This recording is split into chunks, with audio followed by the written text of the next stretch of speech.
Stay the fuck away from my husband. Okay, sorry. This is Millie, a woman in need of a fresh start. She hopes to find one at the Winchesters. She's interviewing for a live-in housemaid position. Nina Winchester greets her, scans her resume. Millie has a college degree. Nina jokes that she's overqualified. Millie stays calm, says she enjoys working as a maid for the right families. Nina explains her duties, cleaning the house and helping care for her 7-year-old daughter, Cece. Nina gives her a tour. The house was designed by her husband. She points out a lounge with a large television and a fully stocked drink shelf. Millie is free to use it anytime. The house looks spotless. Awkwardly, Millie asks if Nina really needs help. Nina pauses, then admits she's pregnant. She'll need all the support she can get. She asks Millie not to tell her husband. It's still early. Millie nods, congratulates her. Finally, she leads Millie to a bedroom upstairs. "This is you," says she can decorate it anyhow you like. Play loud music. It's soundproof. Then, Nina reimburses her for gas and promises to call. But Millie knows the truth. Once Nina runs a background check, she won't call. Everything on Millie's resume is a lie. After freshening up in a public restroom, she returns to her car and sleeps there. The next day, her phone rings. To her surprise, Nina offers her the job. Millie thanks her, relieved. That afternoon, she arrives. Inside, the house is in chaos. Nina greets her and says the mess needs cleaning immediately. She has to work on her PTA speech. Millie cleans until the house is spotless. Soon after, her husband, Andrew, arrives with Cece. Nina introduces Millie, their new live-in maid. Andrew hesitates, but Nina reassures him. He welcomes her. In her room, Millie notices a small fridge filled with bottled water. Then something else. The door locks from the outside. She tries the window. It doesn't open. Nina enters with dinner. The window doesn't really open, she says, but the handyman will fix it. Millie asks if the handyman is the man outside. Nina shakes her head. That's Enzo, the groundskeeper. Millie asks for a key. Nina laughs. Later, the room used to be Andrew's file storage. Before leaving, Nina hands Millie a brand new phone. The household credit card is linked to it. The next morning, Millie wakes late and rushes downstairs. Nina is furious, throwing things. Her PTA speech is missing. She accuses Millie of throwing it away. Andrew steps in. He calms Nina, tells her to rewrite the speech. There's still time. Andrew apologizes to Millie, admits he doesn't understand Nina's emotional swings. He offers to help. Millie politely declines. Taking out the trash, Millie sees Enzo. He asks what she's doing here. Then he spots Nina, mutters something, and walks away. Later, cleaning the master bathroom, Millie finds a tablet. Nina suddenly appears behind her with a half-hearted apology. Says she doesn't really fit in with the PTA moms. Then she tells Millie to start dinner. That night, while Nina attends a meeting, Millie cooks. She offers Cece juice. Cece says the glass is dirty. Millie insists it's clean. Cece is adamant. Says juice is a privilege, not something you drink out of a dirty glass. Millie is confused. When she returns, Andrew invites her to join them. She declines. Back in her room, Millie scrolls through Andrew's Instagram. Then, a knock. It's Andrew, holding a cupcake. He leans in to kiss her. Millie jolts awake. It's just a dream. The next morning, as Millie sets breakfast, Nina hands her the key. She asks how things went with Andrew and Cece. Fine, Millie says. Nina sighs. Andrew doesn't love her cooking, but he eats it anyway.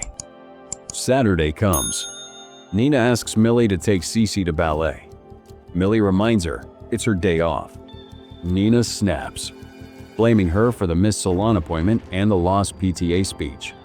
Millie insists she has an important meeting. Andrew overhears. He offers to take Cece himself. Later, Millie meets a woman, a parole officer.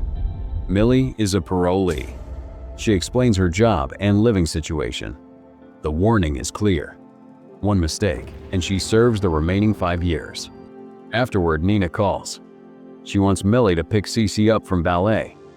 At the studio, Millie meets Patrice, a PTA mom. Millie explains she works for Nina. Patrice looks confused. Cece already has a playdate, planned weeks ago. Millie insists Nina asked her. Patrice calls Nina. Nina denies it. Back home, Nina explodes. She accuses Millie of embarrassing her, claims she already explained the sleepover. Then she introduces Evelyn, Andrew's mother. She proudly shows off the china she brought. Andrew loves them. Andrew arrives, greets his mother. That night, Millie can't sleep. She watches TV downstairs. Andrew joins her. They watch Family Feud. Millie likes the show. Andrew jokes his family would dominate it. Absolute vultures. He asks about Millie's family. She admits she doesn't keep in touch, trying to lighten the mood. Andrew jokes about forming a team. Him, Millie, Nina, and his parents. She asks about Nina's parents. Andrew explains they died in a fire when Nina was young. Rumors say Nina started it herself. At that moment, Nina walks in and sees them together. Andrew says they were just watching a game show, then leaves. Nina fires Millie. Millie begs. After a pause, Nina agrees. One warning. Stay the fuck away from my husband. The next day, the PTA mums meet. As Millie serves them, she overhears them criticizing their nannies. Then Nina says she's looking for a nanny herself. The room lights up. The moms swarm her, smiling, asking how far along she is. Nina corrects them calmly. She and Andrew are trying and plan to visit a fertility clinic. Her phone rings. Nina excuses herself. The smiles vanish. The moms lean in. Patrice scoffs, saying Andrew must be a saint to tolerate Nina's behavior. She adds Nina had nothing when she married him. Another mom reveals Nina once spent 9 months in a psychiatric ward. Millie is shocked. That night, Millie writes in her journal. She calls Nina crazy. Suddenly, the door bursts open. Nina stands there, intense. She asks Millie to watch Cece this Saturday while she and Andrew go to a doctor's appointment in the city. Millie agrees. Saturday arrives. Nina and Andrew leave. Alone, Millie checks the medicine cabinet. Her stomach drops. Nina's medication is for psychosis. Later, Millie leaves a voicemail for her friend Lexi, asking about job openings. She needs to get out of this house as soon as she saves enough. Cece overhears her. Millie reassures her. She makes Cece a sandwich. As she plays with her dollhouse, Millie sees her doll. Cece has been in her room. She scolds her, warns her to keep out of her room. Later, Millie learns the truth. Nina has premature ovarian insufficiency. She can't have children. Andrew adds they've been trying for years. He admits he always wanted kids and reveals Cece is not his biological daughter. That night, yelling echoes through the house. It's Nina, holding a bloodied glass shard, smiling, threatening. Andrew wrestles it away. The door slams shut. The next morning, Nina apologizes. She admits she lied about the pregnancy. Millie smiles politely, trying to make peace. Nina offers her clothes. Millie hesitates. Nina insists. Millie accepts. Then Nina asks for a favor. Book 2 Broadway tickets and a hotel for Saturday. She wants to make it up to Andrew. Cece will stay with a friend, and Millie will have the day off. Later at ballet class, a nanny asks if Millie is the new maid. When Millie confirms it, The woman lowers her voice. Cece's been through a lot. Nina once tried to drown her. Then, tried to off herself with pills. But thank God for Andrew. He called the police in time. Later, Millie confronts Enzo, demanding the truth. Before he can speak, Nina storms over. She demands to know why Millie bought the Broadway tickets. Millie reminds her she asked her to. Nina explodes. Says she and Cece are going to art camp instead. The tickets are non-refundable. The cost will come from Millie's pay. Andrew walks in. Nina tells him everything. Andrew reassures Millie. She doesn't have to pay. Days later, Nina and Cece leave for art camp. Millie showers. When she steps out, Andrew walks in. He apologizes awkwardly and leaves. Later, Andrew admits he couldn't refund the tickets. He offered it to her, to go to the show with a friend. Millie declines. She has no friends. He asks if Millie wants to go with him instead. She hesitates, then agrees. She wears Nina's dress. She looks elegant. They enjoy the show. But the tension is palpable. At the hotel, Andrew opens up. He runs a data processing company his father left him. He wanted to be a good husband, have many children. He asks Millie if she wants kids. She says, someday. With the right person. Andrew bemoans his relationship with Nina. She used to be fun, loving. But now, she's hysteric, angry, mean. Then they hit the dance floor. Their passion draws applause. While Andrew checks in, Millie asks the front desk for a phone charger. They go to separate rooms. As her phone charges, messages flood in. Nina, furious, accusing, says she's fired. Millie shows Andrew. She breaks down. He comforts her. One thing leads to another. Then it happens. They sleep together. The next morning, Andrew compliments her beauty. Then they return home. Nina isn't back yet. Relief. The passion continues. Then, the door opens. Nina walks in. She apologizes for the messages. Smiles. Asks how Millie spent her day off.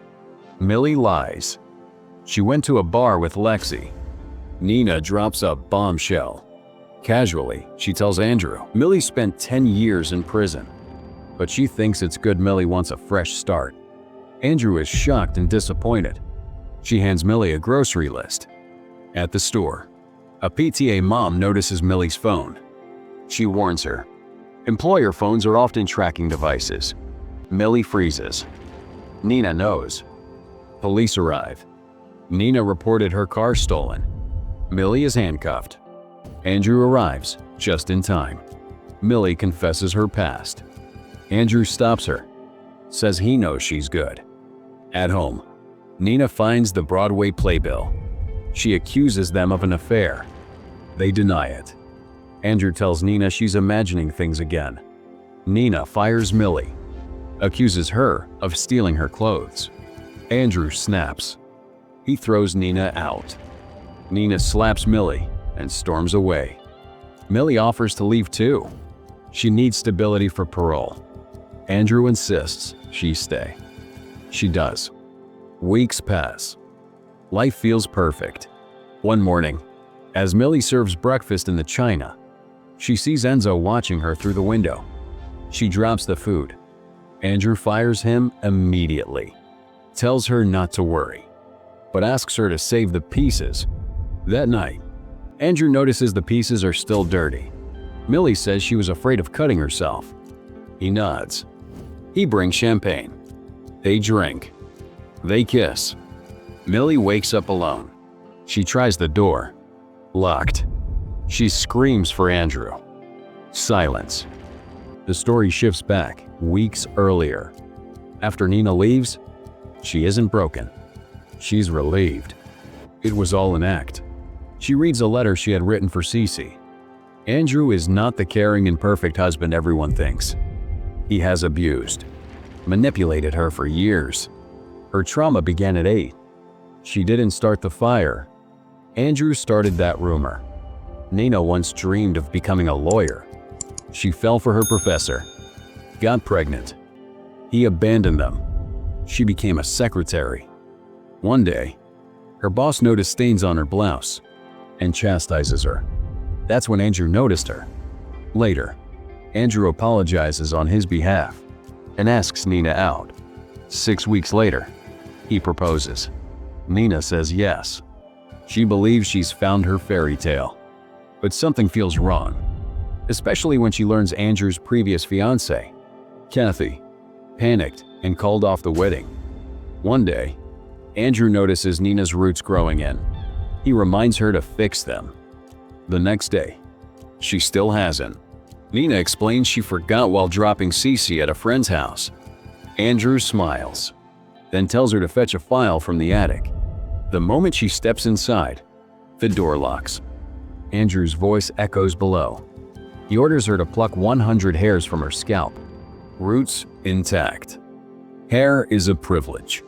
Privileges must be maintained. Nina sobs, but obeys. The next day, Andrew inspects the pile. She missed one. Start over. When she finishes again, Nina rushes downstairs to Cece. Dizzy. Weak. The water was drugged. Andrew stages the scene. Makes it look like Nina tried to drown her daughter. The police arrive. Nina is institutionalized.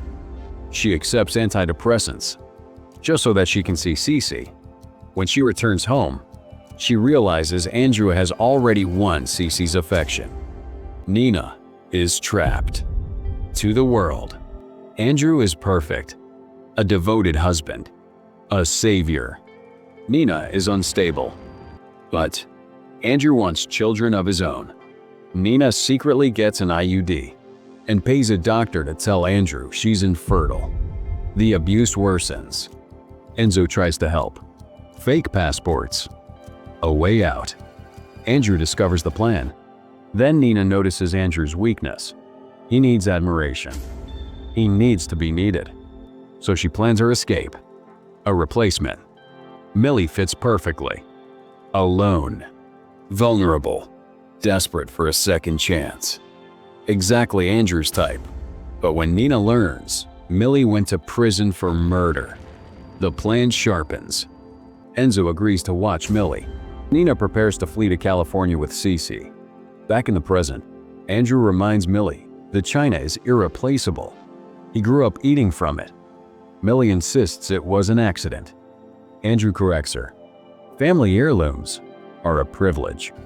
He slides a shard under the door. 21 cuts. One for each piece. If she does it wrong, she starts over.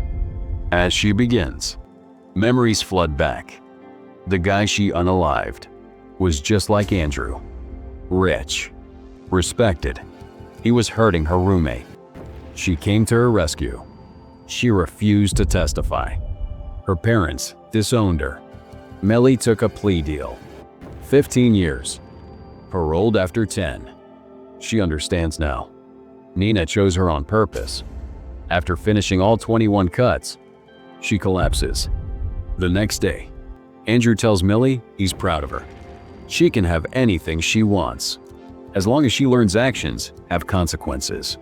Millie reaches into the mini fridge. A knife. Nina put it there. She plunges, locks him inside and takes his phone. Hidden cameras. Calmly, she eats a sandwich. A message pops up. Evelyn. An idea forms. Millie gathers every china set. She grabs pliers. She gives Andrew a choice. Pull out his front tooth, or lose every piece of china his mother gave him. He resists, then screams. The tooth comes out. Millie leaves him alive. Says she'll be back. That night, Nina returns to save Millie. Millie hears movement above, the attic door opening. Before she can warn Nina, Andrew appears. He shoves Nina down and chases Millie. They struggle. Millie escapes. Andrew turns to Nina. He begs. Millie appears. She pushes him down the stairs. Nina unscrews the light bulb and drops it. She tells Millie the story. Andrew slipped, fell while changing the bulb. Millie knows the police won't believe it. Nina tells her to run. Before leaving, Millie places Andrew's tooth beside his body. Later, Nina tells the police she returned after dropping Cece at art camp. Her maid was on a 1-week break. The officer hesitates. The injuries don't match a simple fall. Then she reveals something else. She knew Andrew. He once dated her sister, Kathy. After Andrew, Kathy was never the same. The case is ruled a tragic accident. Days later, at Andrew's funeral, the PTA moms offer condolences. Evelyn smiles, says Andrew had a beautiful smile, mentions the missing tooth. Teeth, she says, are a privilege. If you don't care for them, you lose them. Later, Nina spots Millie. She thanks her, hands her money. A new beginning. Millie attends another interview, another housemaid position. The woman says Nina recommended her, but warns her husband is difficult to please. Millie smiles, calm, prepared. When can I start? Thank you for watching. Share your thoughts in the comments below. If you were captivated by the story, please like this video and subscribe for more deep dives into your favorite thrillers.